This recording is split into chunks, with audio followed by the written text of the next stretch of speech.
Assalamualaikum warahmatullahi wabarakatuh. Kami dari kelompok 5 ingin mempresentasikan pengenalan alat laboratorium dan analisis kadar air.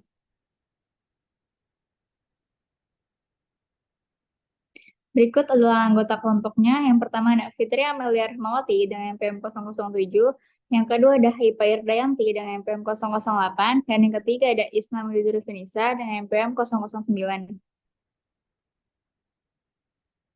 Outline yang akan kami bahas adalah pengenalan alat. Yang pertama, mengenal alat laboratorium. Yang kedua, fungsi alat laboratorium.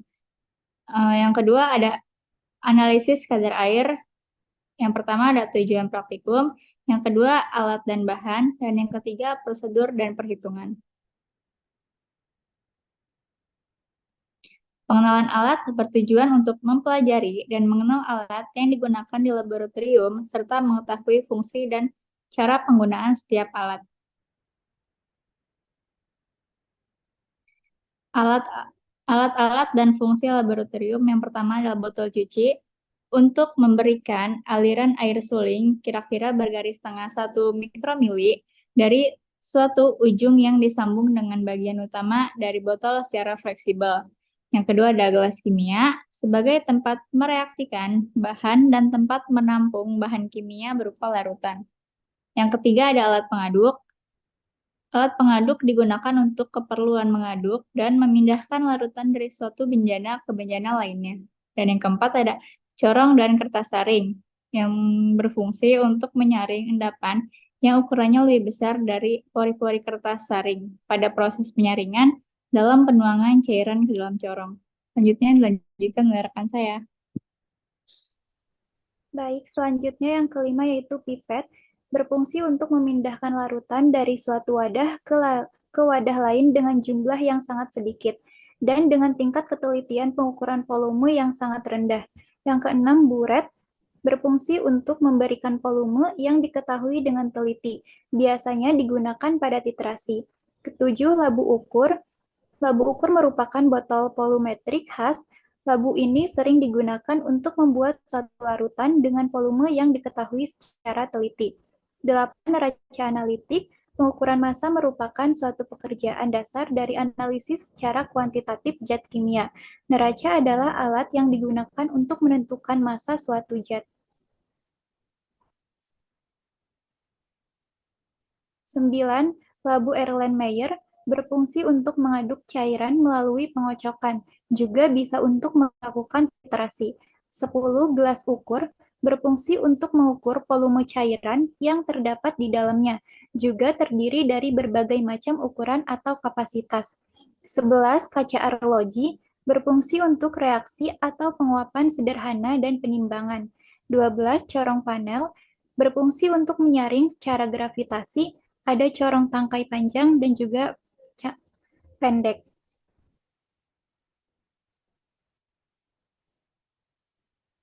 13 yaitu corong Buchner digunakan untuk memisahkan dua lapisan cairan atau lebih dalam cara pemisahan ekstraksi.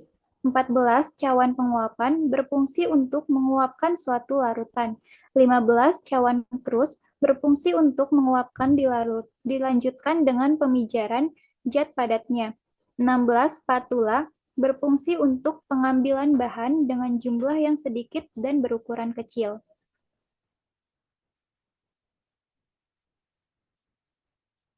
17. Kasa asbes berfungsi untuk perata panas sekaligus alas wadah yang dipanaskan. Dan yang terakhir, kaki 3 berfungsi untuk penyangga alat dalam proses pemanasan. Selanjutnya akan dilanjutkan oleh rekan saya. Baik, untuk selanjutnya yaitu ada analisis kadar air. Nah, analisis kadar air ini bertujuan untuk mengetahui kadar air pada sampel bahan pangan dengan cara metode gravimetri menggunakan oven udara. Analisis kadar air merupakan uji analisis kimia untuk mengidentifikasi kadar air yang terdapat pada suatu bahan makanan. Analisis kadar air ini merupakan bagian dari analisis proksimat yang dapat dijadikan sebagai penilaian kualitas makanan, terutama pada standar kadar air yang seharusnya terkandung pada makanan.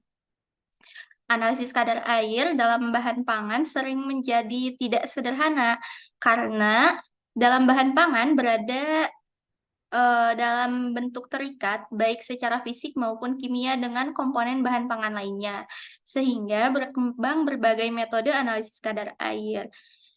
Metode analisis kadar air ini dapat dibagi menjadi dua, yaitu metode langsung atau metode kimia, dan metode tidak langsung atau metode fisik.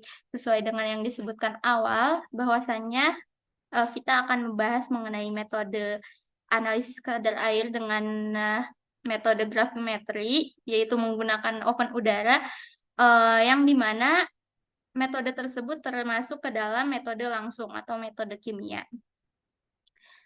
Selanjutnya, alat yang digunakan pada analisis kadar air ini yaitu ada 5.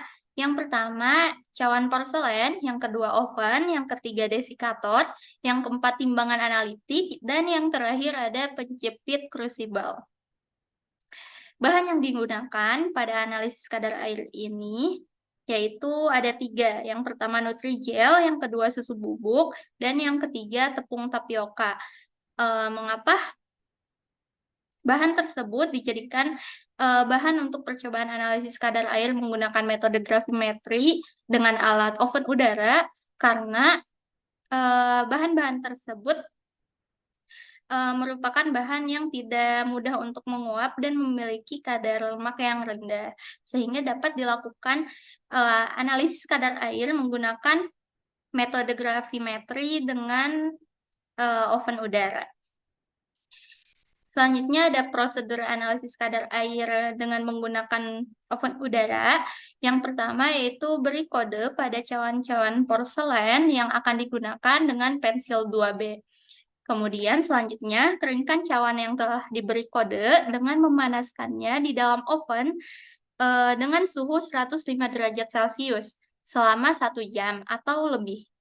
Perlakuan pemanasan ini dilakukan untuk memperoleh berat yang konstan, yang dimana menggunakan suhu 105 derajat Celcius karena tujuannya adalah mengeringkan cawan, sedangkan titik didih air itu 100 derajat Celcius. Digunakan suhu 105 derajat Celcius agar mendapatkan hasil yang konstan. Kemudian selanjutnya, dinginkan cawan dalam desikator. Setelah cawan dingin, lalu dilanjutkan dengan penimbangan cawan kering yang sudah didinginkan. Setelah cawan ditimbang, lalu dilanjutkan dengan menimbang sampel dari bahan makanan sebanyak 1-2 gram dan dimasukkan ke dalam cawan tersebut. Kemudian cawan tersebut dikeringkan kembali pada oven menggunakan suhu 105 derajat Celcius selama 3 jam. Kemudian setelah dikeringkan, lalu didinginkan kembali dalam desikator. Setelah cawan dan sampel dingin, maka dilakukan penimbangan.